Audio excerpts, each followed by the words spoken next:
আজ আমি রান্না করেছি এঁচোড়ের তরকারি। এটা এটা এখন খেতে খুবই ভালো লাগে। এটার জন্য আমি প্রথমে এঁচোড় আর আলুটাকে ছোটো ছোটো করে টুকরো করে নিয়েছি, যেটা কুকারে দিয়ে একটা সিটি দিয়ে নেব। আর এটাকে কুকারে দিয়ে এটা আমাদের সামান্য লবণ আর হলুদ দিয়ে একটা সিটি দেবো। আর যতক্ষণ এটা সিদ্ধ হয়েছে ততক্ষণ একটা পেঁয়াজ রসুন আদার একটা পেস্ট বানিয়ে নেব। আর এদিকে কুকারে সিটি দেওয়া হয়ে গেল।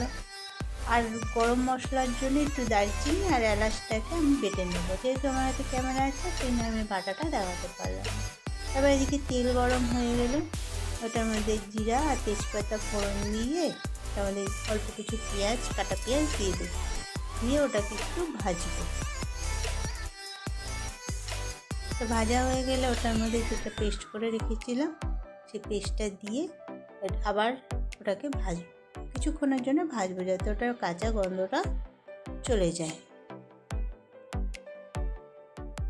তারপরে এর মধ্যে আমি একটু হলুদ, লঙ্কার গুঁড়ো, ধনের গুঁড়ো আর জিরার গুঁড়ো দিয়ে দেবো, আর স্বাদ মতন লবণ দিয়ে ওটা ভালো করে কষাবো। ভালো করে কষিয়ে নিয়ে ওটাকে কিছুক্ষণের জন্য একটু ঢেকে নেব।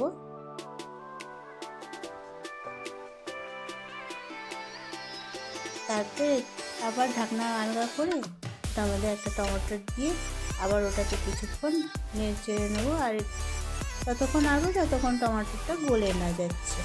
তারপর আগে থেকে সেদ্ধ করে রাখা আমার এঁচোড় আর আলুটা দিয়ে ওটা ভালো করে নেড়ে নেবো, যাতে ওটা মশলাটা পুরো ওটার মধ্যে লেগে যায়। এবার আমার ভালো করে ওটা মশলা মাখানো হয়ে গেছে। এবার আমি পরিমাণ মতন অল্প করে জল দিয়ে ওটাকে ভালো করে ফোটাবো।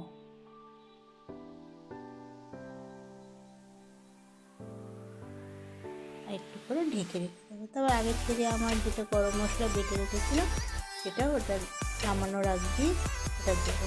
এই আমার হয়ে গেল এঁচোড়ের তরকারি।